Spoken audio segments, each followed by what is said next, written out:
안녕하세요. 반갑습니다. 이 시간에는 교회론 3강을 함께 시작하도록 하겠습니다.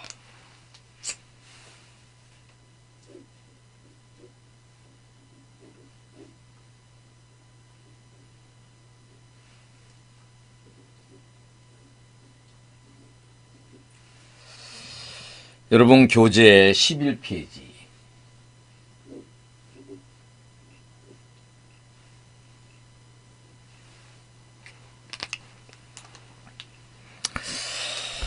자, 우리 2강에 이어서 교회의 구별, 우리가 로마 교회, 또 개혁파 교회 이 구별에 대해서 우리가 살펴봤습니다. 그 중에 페이지 11페이지 중간에 보면은 두 교회의 상호 관계, 거기서부터 함께 공부를 하도록 하겠습니다. 자, 이 상호 관계의 이제 두 교회의 상호 관계.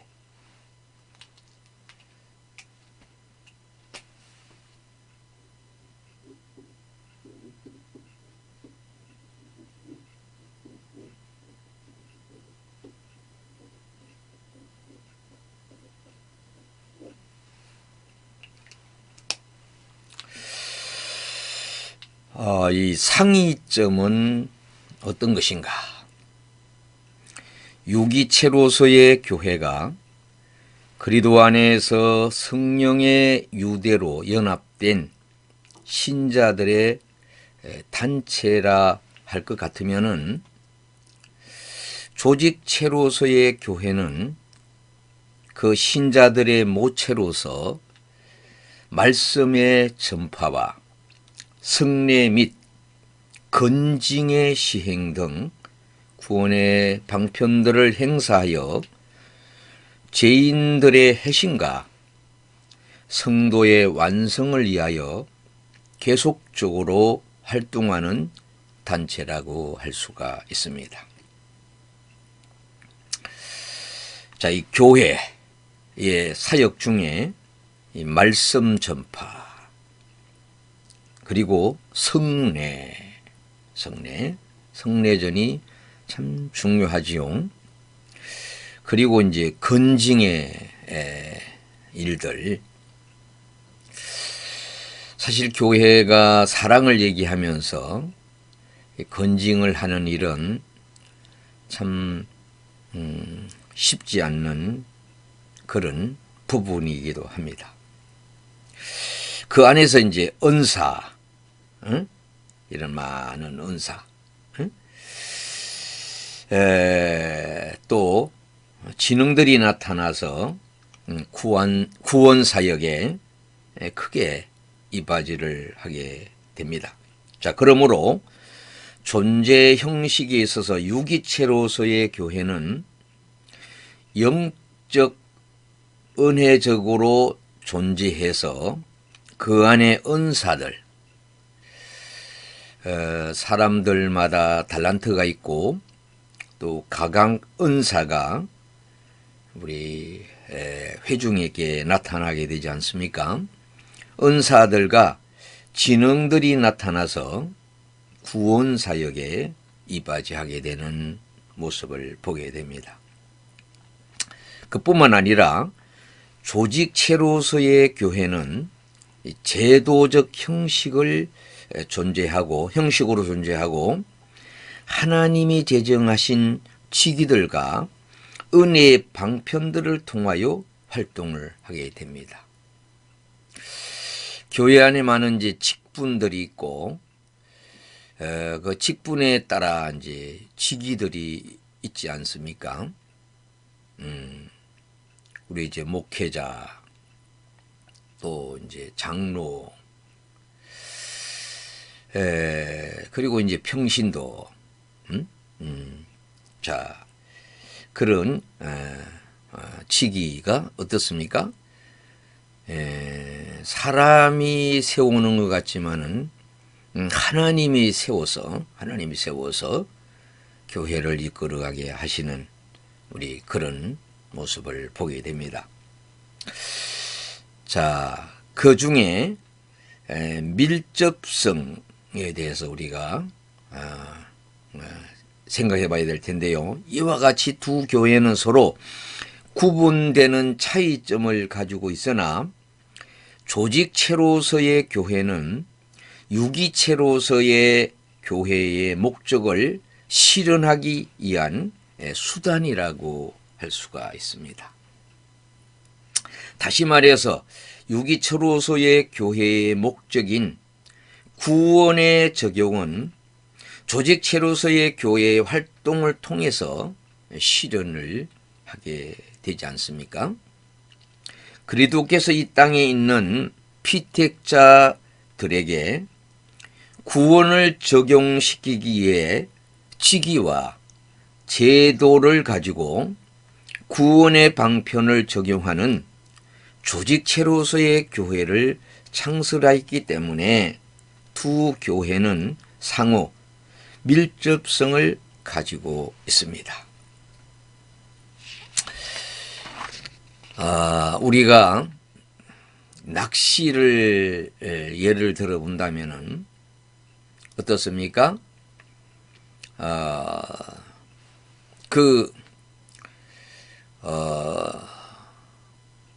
낚시로 한 마리 한 마리의 고기를 이렇게 잡게 돼서 어떻습니까?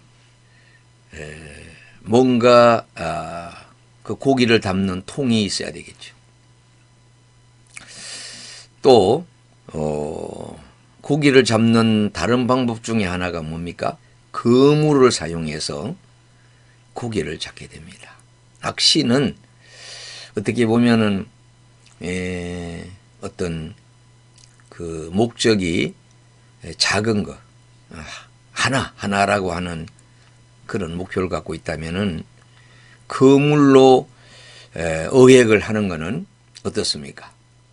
뭐 작은 거 큰 거 관계없이 그물, 뭐 그물 중에도 물론 이제 크기 사이즈의 그물 구멍에 따라서 작은 고기는 이제 해당되지 않고 큰 고기만 잡는 뭐 이런 경우가 있는데, 자, 아무튼 교회 안에도 참 그런 모습을 생각해 보면서 이 구별의 의의를 우리 한번 살펴보면은, 당위에는 행정적인 조직을 달리하는 여러 교파 또는 우리 교단들을 볼 수가 있게 됩니다. 만일 이러한 교파들을 로마 교회와 같이 조직 면에서만 본다면은 자기가 소속되어 있는 교단 이외의 교회들은 교회라고 인정할 수가 없을 것입니다. 그러나 교회를 유기체로서 볼 때에 교회로서 일정한 표식을 가지고 있는 이상 비록 자기 교파에 속하지 아니하였다 할지라도 교회로 인정하게 될 것입니다. 이런 점에서 유형교회를 조직체로서의 교회와 유기체로서의 교회로 구별하는 것을 의미를 갖게 됩니다. 자, 다음으로는 교회와 하나님의 나라에 대해서 한번 살펴보도록 하겠습니다. 자, C에 해당되는 교회와 하나님 나라.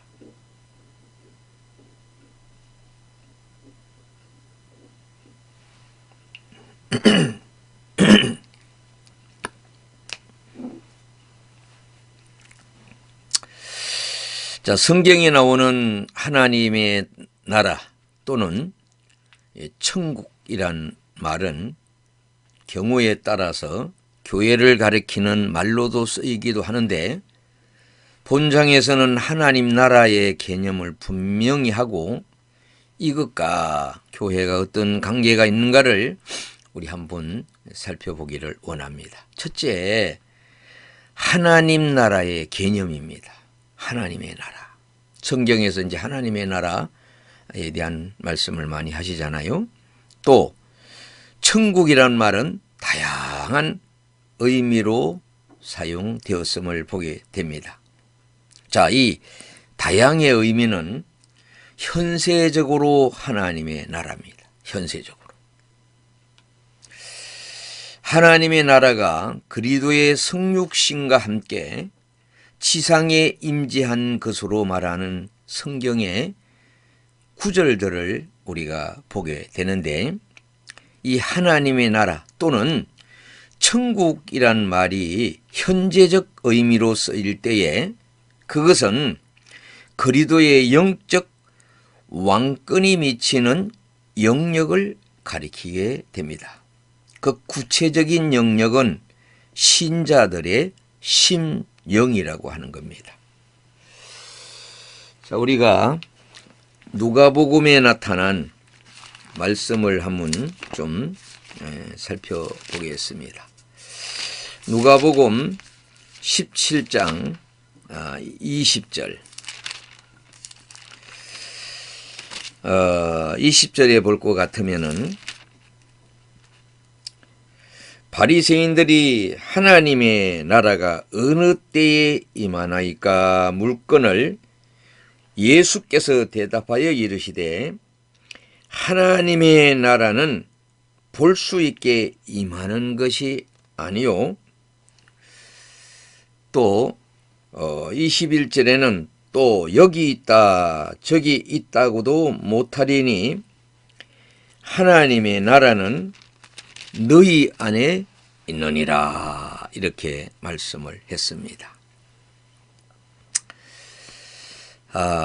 신자들의 심령, 심령 안에 있다. 이제 이렇게 말씀하셨어요. 그리고 신자들의 모임인 교회에 대해서 우리가 조금 다시 한번 살펴본다면은 마태복음 13장에 이렇게 말씀하시죠.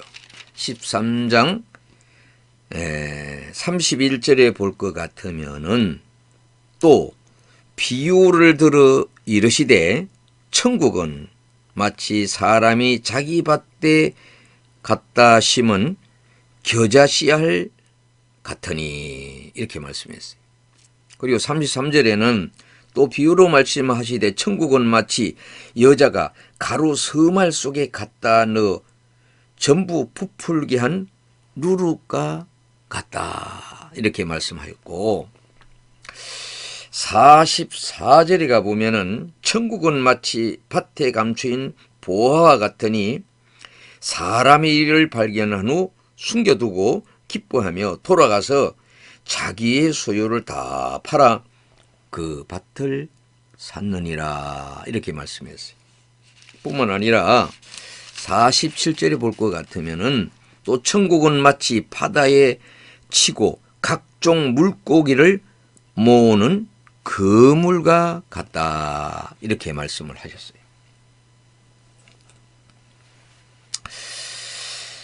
자, 이 누가복음에는 신자들의 심령이 하나님의 나라 또 천국이다 이런 표현을 썼고, 마태복음에는 그 신자들의 모임인 교회라 이렇게 말씀을 하고 있습니다. 그러나 내가 하나님의 성령을 힘입어 귀신을 쫓아내는 것이면은 하나님의 나라가 이미 너희에게 임했다 이렇게 말씀했어요. 자, 마태복음 12장 28절에 보면은 이렇게 말씀을 하세요. 12장 28절 그러나 내가 하나님의 성령을 힘입어 귀신을 쫓아내는 것이면은 하나님의 나라가 이미 너희에게 임했다. 이렇게 말씀을 합니다.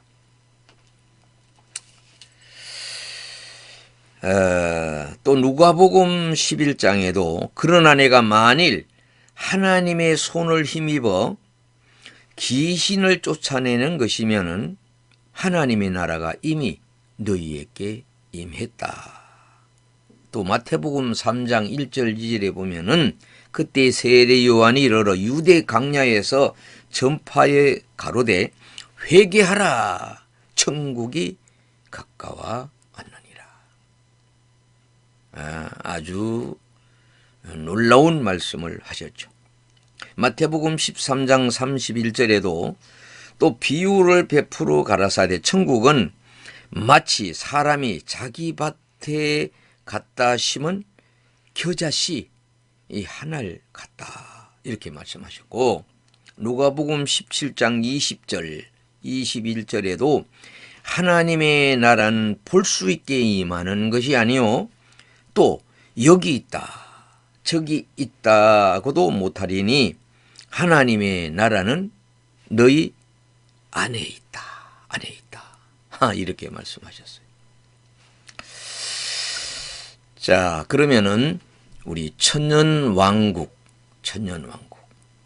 대해서 한번 좀 내용을 살펴본다면은 이 하나님의 나라는 천년왕국을 가리키는 의미로도 해석이 되었는데 이 벌콥 교수는 초대교회 교우보들은 하나님의 나라 곧 최대의 행복을 주며 미래의 실제요 교회의 현재 발전의 목표라고 그렇게 보았습니다. 그들 중 어떤 이들은 하나님의 나라를 장차 오실 메시아의 천년왕국의 통치로 보았다고도 말했습니다. 자, 역사적 천년기 재림론, 역사적 천년설의 입장에서 볼 때 그리스도께서 재림하시어 천년 동안 왕노릇을 하실 요한계시록 20장 4절에 보면은 자, 계시록 20장 4절을 한번 읽도록 하겠습니다.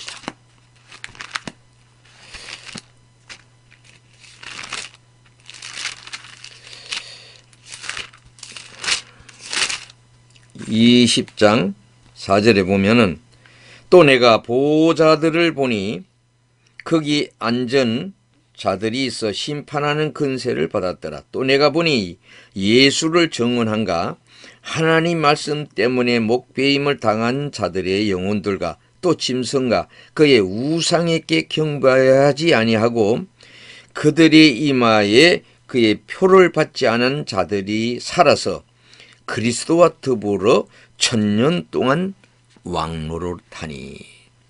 자, 우리 천년왕국은 예수님이 다시 오셔서 공중에서 우리 지상에 있는 성도들이 들림을 받아 천년이라고 하는 천년 왕국의 삶을 살게 된다.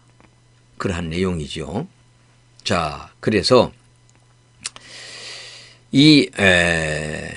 그걸 이제 전천년성 먼저 이렇게 재림하셔서 천년 동안 왕노릇하는 때에 대한 그런 설명의 말씀을 하셨는데요.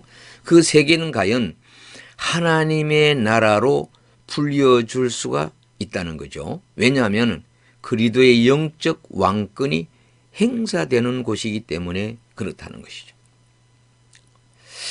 자, 다음으로는 내재적 하나님의 나라에 대해서 우리 한번 살펴보겠습니다. 성경에서 하나님의 나라는 이 두 가지, 그렇죠? 현세적인 하나님의 나라, 그리고 천년 왕국 때의 하나님의 나라. 자, 나가서 내세적 하나님의 나라, 나라에 대해서 우리가 살펴보면은 성경에서 하나님의 나라는 이 두 가지 의미보다는 장차 성도들이 들어가게 될 영원 무궁한 안식 세계 또는 이 세상이 지나가고 전개될 신천신지 계시록 21장에 말씀하고 있는 그 신천신지를 가리키는 뜻으로도 더 많이 사용되었음을 보게 됩니다. 자, 사도행전 14장 22절에도 제자들의 마음을 굳게 하여 이 믿음을 거하라 권하고 또 우리가 하나님의 나라에 들어가려면 많은 환난을 겪어야 할 것이라고 말씀하셨고, 누가복음 22장 18절에 보면은 내가 너희에게 이르노니 내가 이제부터 하나님 나라가 임할 때까지 포도나무에서 난 것을 다시 마시지 아니하리라고 하셨고, 고린도전서 6장 9절에는 불의한 자가 하나님의 나라를 유업으로 받지 못할 줄을 알지 못하느냐. 갈라디아서 5장 21절에는 투기와 술 취함과 방탕함과 또 그와 같은 것들이라 전에 너희에게 경계한 것 같이 경계하노니 이런 일을 하는 자들은 하나님의 나라를 유업으로 받지 못한다. 이렇게 말씀하셨어요. 마태복음 21장 43절을 우리가 살펴보면은 그러므로 내가 너희에게 이르노니 하나님의 나라를 너희는 빼앗기고 그 나라의 열매 맺는 백성이 받게 되리라. 자, 선택받았던 이스라엘, 그렇죠? 나라를 오랫동안 400여 년 동안 잃어버리고 또 그 이후에도 어떻습니까?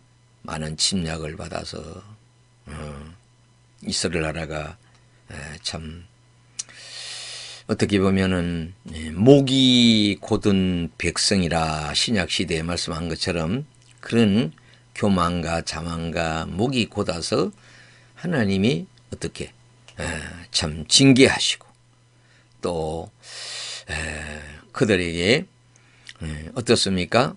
오랜 세월 동안에 나라를 잃어버린 하나님의 성전도 파괴되고 참 그런 시간들을 보내게 됐죠. 자, 그래서 궁극적인 하나님의 나라의 개념을 좀 더 살펴본다면은 이상의 세 가지 의미로 볼 때에 어떻습니까? 하나님의 나라의 개념, 다양한 의미를 살펴봤는데요.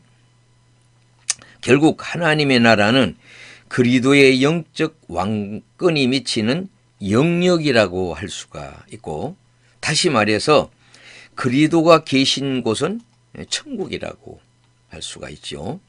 신자의 심령 안에 그리스도가 계심으로 심령 천국이라고 할 수가 있습니다. 그리스도를 심령에 모신 신자들은 모였기 때문에 교회를 천국이라 할 수 없고 그리스도께서 완전히 통치하시기 때문에 천년왕국과 내세 천국이 하나님의 나라로 불리어지게 됩니다. 자, 두 번째로는 교회와 하나님의 나라의 관계에 대해서 우리 한번 살펴보겠습니다. 위에서 실은 살핀 바와 같이 하나님의 나라는 그리스도의 영적 왕권이 미치는 영역이라고 할 때에 교회도 역시 그 영역 안에 있기 때문에 교회도 하나님의 나라와 교회는 반드시 일치하는 개념이 아니므로 조심스러운 구별을 요합니다. 이제 그 관계를 한번 살펴보도록 하겠습니다. 자, 잘못된 견해들입니다. 로마 교회의 견해를 우리가 살펴보면 로마 교회는 하나님의 나라를 조직체로서의 교회 안에 있는 가르치는 교회와 또 혼으로서의 교회로 이해를 했다고 합니다.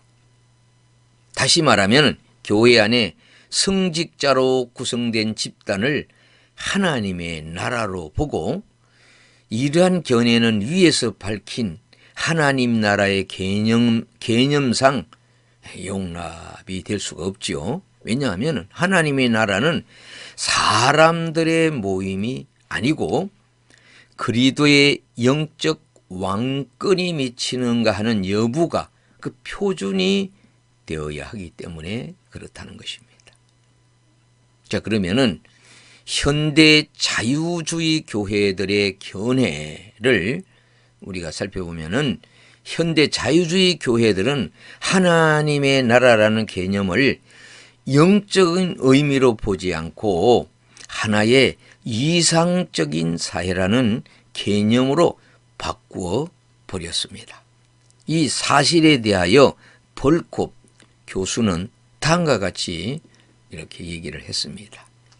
이 칸트와 특히 리철에 의해 특성을 박탈당하고 마침내 하나의 윤리적인 왕국의 목적으로 간주되어져서 그것은 현재 사회에 소개되고 그 모든 관계에서 사회를 변형시키기로 되어 있는 새 원리.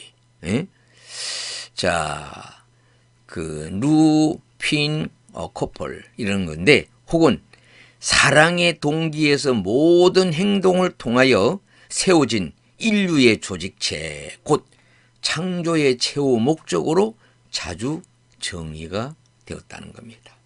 자, 이러한 견해는 성경적인 입장에서 도저히 용납이 안 되죠. 성경이 뜻하고 있는 하나님의 나라는 어디서나 영적이기 때문에 인간의 노력에 의한 사회 발전은 그것이 아무리 높은 경지에 도달한다 할지라도 이상 사회는 그리스도의 영적 왕권에 의해서만 실현될 수가 있으며, 지금 그들이 다 지나가고 새 하늘과 새 땅이 도래함으로써만 완성될 수 있는 것입니다. 자, 그래서 성경적인 견해를 우리가 다시 한번 살펴본다면은 개혁파 신학자들은 이와 같은 잘못된 견해들을 반대하여 성경적인 입장에서 하나님의 나라를 무형교회와 동일시했습니다. 그러나 이 문제에 대해서는 좀 더 구체적인 고찰이 필요하죠. 그래서 이제 로마 그 캐토릭에서 이제 개혁을 이제 하게 된 것이죠. 자, 무형교회와 하나님의 나라에 대해서 몇 가지 우리가 살펴본다면, 첫째, 일치점입니다. 일치되는 것. 양자의 구성원이 모두 그리스도 안에서 성령 역사로 말미암아 중생한 자들이라는 점에서 이 동일합니다. 따라서 그리스도의 몸 안에 연합된 자로서 교회에 속하지 아니하는 자는 결코 하나님의 나라에 속하지 못한다고 하는 것이고, 상이점은 하나님 나라의 시민으로서 성도는 주로 그리스도의 왕권이 확장되도록 힘쓰며, 교회의 구성으로서 성도는 세상과 분리되어 그리스도와 유기적으로 연합된 몸을 이루며 주로 그리스도의 형상을 담기 위해서 힘쓴다는 측면에서는 양자의 차이점을 가지게 됩니다. 자, 리철이라고 하는 독일의 프로테스탄트 신학자, 1800년 22년에서 1889년에 살으셨던 이 신학자는 하나님의 나라를 도덕적으로 보았다는 겁니다.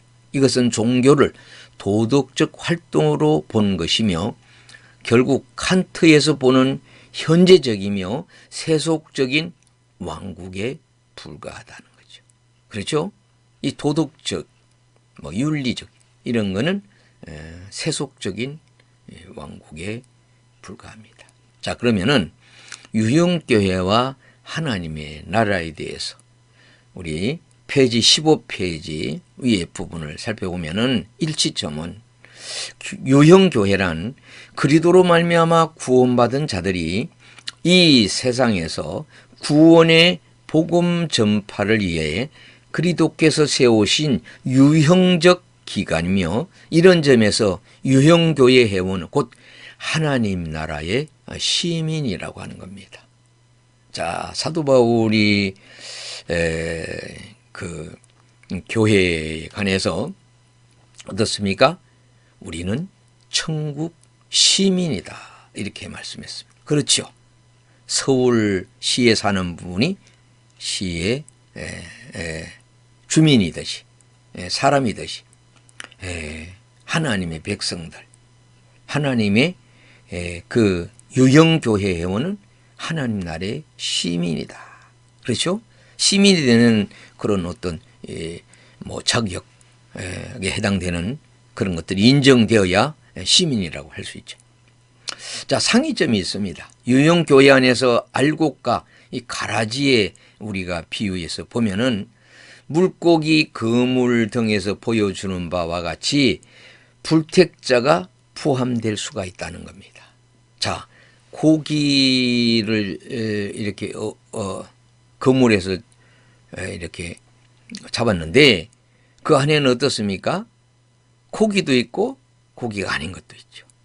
또 우리가 씨 삐는 비유에서 살펴보면은 농부가 이제 추수를 했는데 보면은 알곡도 있고 뭐에 쭉정이가 있어요.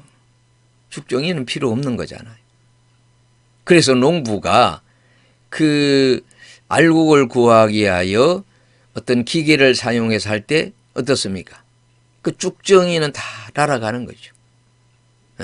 곡간에 들여야 될 곡식은 어떻게 알곡만 이렇게 보관하는 거, 쭉정이는 어떻습니까? 다 버리고 어떻게 불 태운다 그랬어요. 그러므로 유형교회의 회원으로부터 하나님 나라 시민이 될 수는 없는데, 한편 유형교회는 하나님의 나라 설립과 확장을 위한 기구가 될 뿐만 아니라 하나님 나라의 완전한 실현을 목표로 하고 있다는 점에서 하나님의 나라의 종속이 된다고도 할 수 있습니다. 즉 하나님의 나라는 교회보다 훨씬 큰 개념일 것이라고 하는 겁니다. 자, 다음으로는 성리교회와 하나님의 나라에 대해서 우리가 살펴보겠습니다. 성리교회란 하늘에 있는 교회입니다. 즉 성도들이 이 땅에서 영적인 전쟁을 끝내고 들어가게 될 영원 무궁한 안식의 세계입니다. 그들은 그리스도의 영적 왕권이 완전히 실현되는 그런 곳이고, 따라서 하나님의 나라라는 근본적인 개념과 완전히 일치하는 곳이라고 하는 겁니다. 그렇죠? 하나님의 나라, 천국. 천국은 어떻습니까? 이 하나님이 예비한 요한계시록에 나오는 그러한 그 나라죠. 자, 그러면은 이 시간에는 여러 시대의 교회 형태에 대해서 한번 살펴보도록 하겠습니다.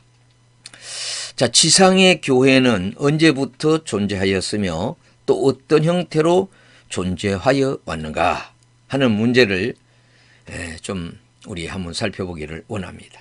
자, 교회는 아담과 하와가 타락한 직후에 하나님이 그들을 찾아오셔서 원시 복음을 선포하신 순간부터 시작이 되었다는 겁니다. 자, 우리 성경에서 아주 중요한 말씀, 창세기 3장에서 아담과 하와가 어떻습니까? 이 하나님이 먹지 말라고 하는 선악과를 따먹으므로 에덴 동산에서 쫓겨나게 되잖아요. 근데 하나님이 이제 타락한 그들에게 찾아오셔서 이 복음을 선포하신 내용이 창세기 3장 15절의 말씀입니다. 자, 14절에는요. 여호와 하나님이 뱀에게 이르시되 내가 이렇게 하였으니 내가 모든 가축과 들의 모든 짐승보다 더욱 저주를 받아서 배로 다니고 살아있는 동안 흙을 먹을 것이니라. 자, 아담에게도 그 13절에 보면은 여호와 하나님이 여자에게 이르시되 내가 어찌하여 이렇게 하였느냐. 여자가 이르되 뱀이 나를 깨물어 내가 먹었나이다. 이렇게 얘기했을 때 하나님이 뱀에게 이제 진노하시고 이렇게 14절의 말씀을 하셨어요.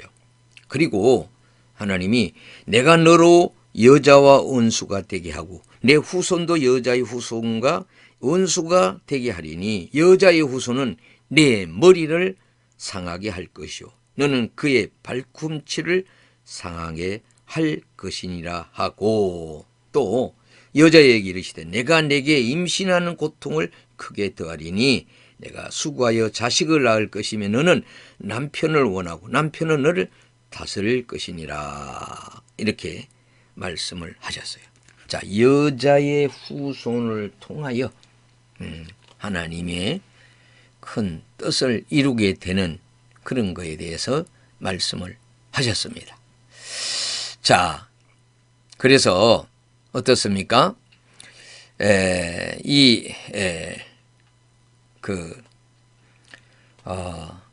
지상교회의 원시적인 복음이 창세기 3장 15절에 선포가 되었다고 하는 겁니다. 그리고 메시아에 대한 언약이 그리스도의 도래로 말미암아 실현될 때까지 계속 이어진 구약 시대의 구속사 속에서도 교회는 각각 다른 형식으로 존재하였고 마침내 오늘날과 같은 신약 시대의 교회가 형성되게 됐다는 겁니다. 자, 우리가 구약의 족장 시대를 한번 살펴보면은요, 아담 이후 모세 전까지 어떻습니까? 이 가족,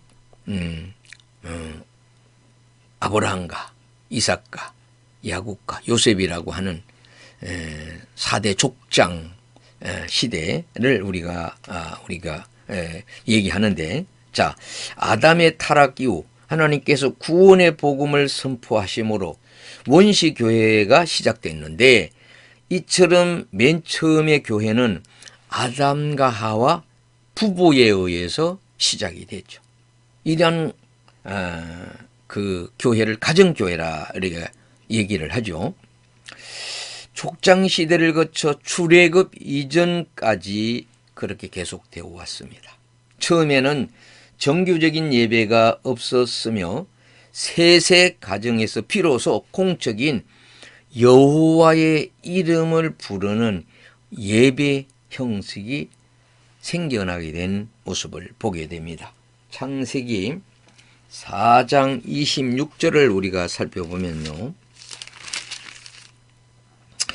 셋도 아들을 낳고 그의 이름을 에노스라 하였으며 그때 사람들이 비로소 여호와의 이름을 불렀다. 하나님의 이름을 부르면서 어떻습니까? 이름을 부르는 것은 하나님 앞에 우리가 예배라고 하는 걸 뭐에 엎드린다, 이런 의미를 갖고 있잖아요. 하나님 앞에 엎드리는 거. 우리 이제 과거에 뭐 지금도 그런 가정들도 있습니다만은 부모님을 찾아뵐 때는 어떻습니까? 반드시 절을 하면서 이해를 갖췄어요.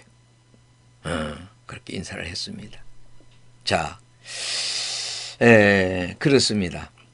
그래서 이 창세기 4장 26절에 이 여호와의 이름을 부르면서 예배 형식을 갖추게 되는 모습을 보게 됩니다.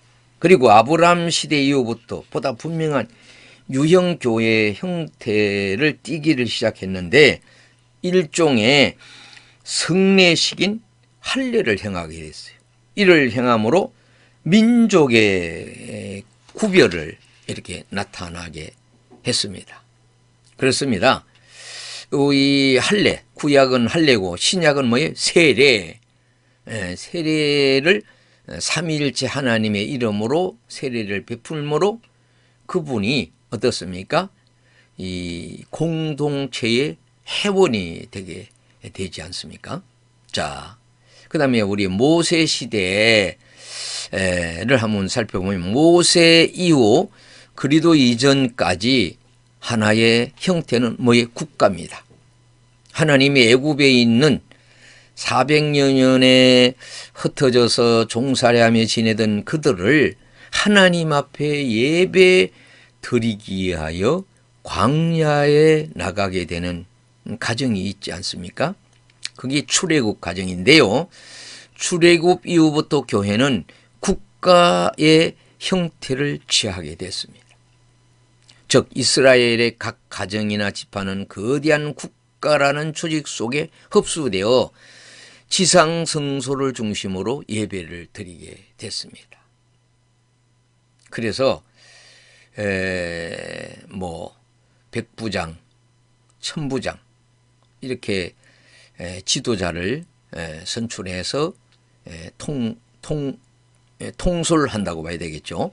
그리고 예배는 엄격하게 율법 규정에 의해서 진행이 됐습니다. 대제사장이 예배를 주관하게 되었고 한편 이 시기에는 교리에 대한 현저한 발전이 있었을 뿐만 아니라 종교적 진리가 보다 명료하게 드러났습니다. 자, 우리가 하나님이 광야에 나가서 어떡합니까? 성막을 지으라고 했어요. 이 성막은 지성소와 성소가 있고 뜰이 있었잖아요. 본격적으로 잘못을 저질렀을 때 어떻게 제물을 드리고 또 어떻습니까? 용서를 받고 또 성소와 지성소가 구별이 되어져서 지성소에는 하나님의 말하자면 구별된 그 영역이고 또 성소에는 또 제사장들이 그 일을 담당을 했습니다. 자, 예배는 엄격히 율법 규정에 의해 진행되고 제사장이 예배를 주관했는데 한편 이 시기는 교리에 대한 현저한 발전이 있었을 뿐만 아니라 종교적 진리가 보다 명료하게 구체적으로 이렇게 온 백성들이 다 눈으로 보고 들을 수가 있고 알 수가 있는 이제 그런 공동체로서의 교회죠 말이죠. 그럼에도 불구하고 교회는 독립 조직을 갖추지 못했고 국가와 제도에 병립된 국가교회라는 특수한 형식을 이제 취하게 되는 모습을 보게 됩니다. 자, 그러면 우리 이제 신약 시대를 한번 좀 살펴보겠습니다. 이 보편적 교회, 신약 교회는 그리스도께서 내 교회, 마태복음 16장에 제자들과 더불어서 교회의 근거에 관한 말씀을 하셨는데 세우리니 예언대로 오순절 성령 강림과 함께 시작이 되는 그런 내용들을 우리가 좀 살펴봐야 될 텐데 마태복음 여러분 16장 18절을 볼 것 같으면은 마태복음 16장 18절에 보면은 또 내가 내게 이르노니 너는 베드로라 내가 이 반석 위에 내 교회를 세우리니 음부의 권세가 이기지 못한다 이렇게 말씀하셨고 사도행전 2장에 가서 어떻습니까? 1절 이하에 보면은 오순절날이 이미 이르매 그들이 다 같이 한 곳에 모였더니 호련히 하늘로부터 급하고 강한 바람 같은 소리가 있어 그들의 안전 온 집에 가득했고 마치 불의 혀처럼 갈라지는 것들이 그들에게 보여 각 사람이 하나씩 임하여 있더니 그들이 다 성령의 충만함을 받고 성령이 말하게 하심을 따라 다른 언어들도 말하기를 시작을 했다 그랬어요. 자, 오순절 성령 강림과 함께 어떻습니까? 신약 교회의 이 공동체, 그리도를 기초 반석으로 해서 택한 자를 부르시는 성령의 사역을 통해 세워지게 됩니다. 자, 그래서 어떻습니까? 하나님께서 예수님을 이 땅에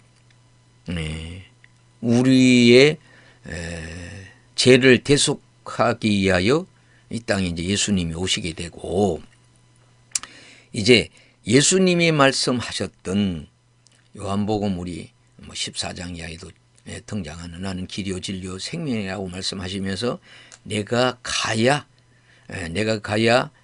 보내줄 성령, 그가 오셔서 우리를 진리 가운데 인도하신다, 그런 말씀하셨잖아요. 자, 그래서 사도행전 2장에서 주님이 성천한 후에 어떻습니까? 간절한 마음으로 열흘 동안에 모여서 기도하고 예배드리고 했더니만은 성령이 임했습니다. 그것도 각 사람이 임했죠. 자, 그래서 신약교회의 특성을 보면은 신약교회는 그리스도의 죽으심과 부활을 기초로 해서 세워졌기 때문에 구약시대의 교회와 다른 특징을 가지고 있습니다. 우리가 이제 구약 출애굽기 시대도 보면 어떻습니까? 하나님이 불기둥과 구름기둥으로, 또 하나님 앞에 제물을 드릴 때 불이 임해서 그걸 태우는, 다 태워서 받으셨다고, 허방하셨다고 하는 이제 그런 말씀, 의미를 우리가 참 생각해 보면은, 자, 이 신약교회의 특성이 독립적인 이제 조직을 갖게 되는데, 구약교회는 이스라엘 국가로부터 독립된 조직을 취할 수 없었죠. 신약교회는 이스라엘 국가 속에 예속되지 않았고, 구약시대 그 광야, 이제 광야 교회라고 부르는데, 또 신약시대에는 어떻습니까? 로마가 지배하는 이스라엘, 이제 독립 국가는 아니죠. 그러나 간접적으로는 인정을 했죠. 자, 즉 오순절 마가 다락방에서 120문도와 시작한 신약교회는 사도들을 중심으로 독립된 조직을 갖게 되었으며, 이는 점차 지교회와 총회 형태를 띠게 되는 모습을 보게 됩니다. 그래서 사도행전 15장에 가볼 것 같으면은 이제 그런 형태에 대해서 구체적으로 이제 얘기를 하죠. 15장 1절에 보면 어떤 사람들이 유대로부터 와서 형제들 가르치되 너희가 모세의 법대로 할례를 받지 아니하면 능히 구원을 받지 못하리라 하니, 바울과 및 바나와 그들 사이에 적지 아니한 다툼과 변론이 일어났고, 형제들이 이 문제에 대하여 바울과 바나와 및 그 중에 몇 사람을 예루살렘에 있는 사도와 장로들에게 보내기로 작정을 하고, 그들이 교회에 전송을 받고 베니게와 사마리아로 다니며 이방인들이 죽게 돌아온 일을 말하며 형제들을 다 크게 기뻐하게 됐는데, 예루살렘에 이르러 교회와 사도와 장로들이 영접을 받고 하나님이 자기들과 함께 계셔 행하신 모든 일들을 말하며, 바리새파 중에 어떤 믿는 사람들이 일어나 말하되 이방인들에게도 할례를 행하고 모세의 율법을 지키게 명하는 것이 마땅하니라 했는데요, 사도와 장로들이 이 일을 의논하러 모였습니다. 많은 변론이 있은 후에 베드로가 이르 말하되 형제들아, 너희도 알거니와 하나님이 이방인들로 내 입에서 복음의 말씀이 들어 믿게 하시려고 오래전부터 너희 가운데 나를 택하시고. 자, 이어지는 이제 이게 총회라고 하는 모임에서 이와 같은 내용들이 이제 논의되고 하는 그런 모습을 보게 됩니다. 자, 이 세계적인 세계 사람들이 이제 총회 형태를 띠고 모여들어서 어떻습니까? 세계적인 이제 교회, 교회가 되죠. 신약 교회는 이스라엘 나라에 국한되지 않고 예루살렘에서 온 유대와 사마리아 땅끝까지 확장되어가는 세계 교회를 형태를 띠고 있는 모습을 보게 되는데, 사도행전 1장 8절에 주님이 말씀하신 그 말씀이 실제적으로 행해지고 있는 그런 모습을 보게 됩니다. 자, 그래서 신약 시대의 독립교회, 세계적인 교회, 여기까지 오늘 강의를 마치도록 하겠습니다. 수고하셨습니다. 감사합니다.